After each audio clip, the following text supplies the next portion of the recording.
Hello, it's a dark episode for January the 20th, 2022. And it was another quick day for me.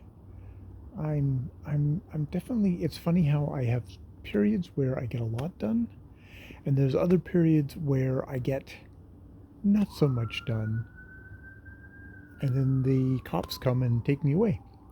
That's usually how it goes. Well, they're probably just driving by. They can't find me because I'm in the backyard.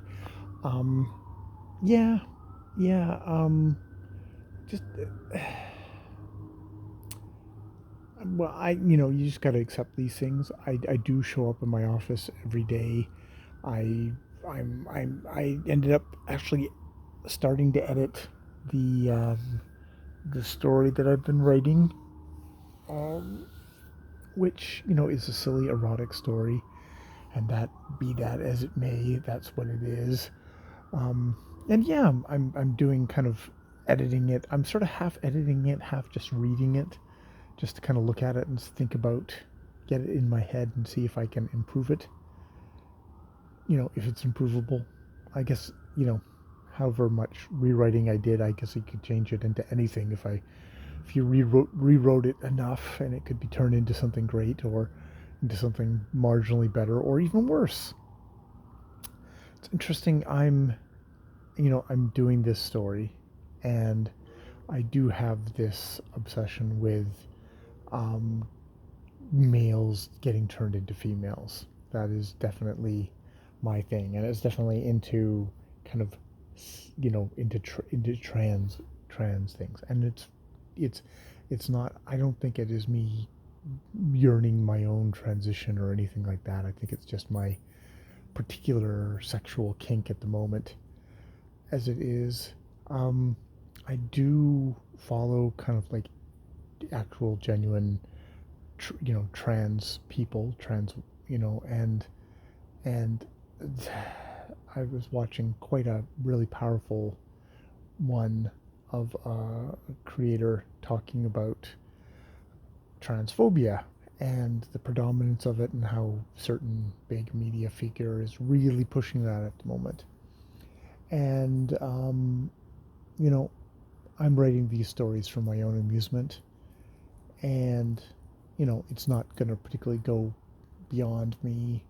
I'm thinking about putting on literotica, but that's still, we're talking like, you know 12 people reading a story, maybe, if that, if the site is even still in existence.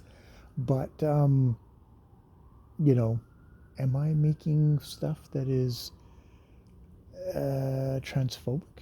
I'm like, it's my fetish, but am I fetishizing people being trans? And are my characters even trans characters? Um, yeah, yeah. It's a thought that comes in my head, and you know, you understand that you have kind of sexual urges and stuff like that, which are not political until they are political, if you know what I mean.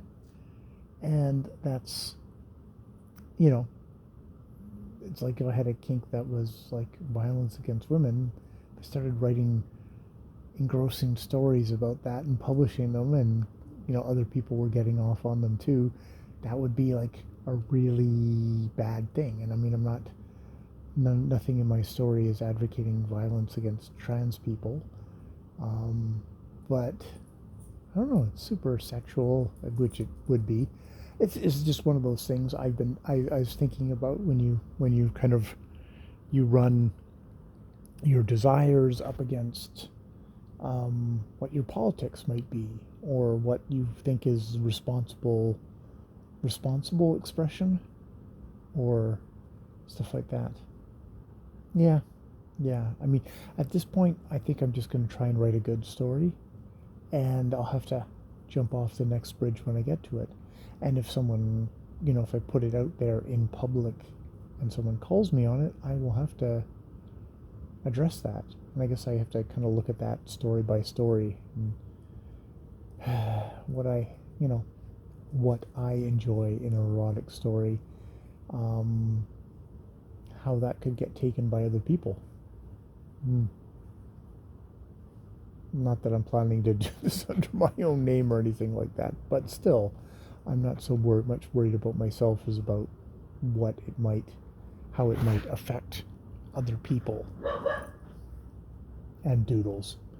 All right, that's my little discussion for today, which, yeah, is pretty niche.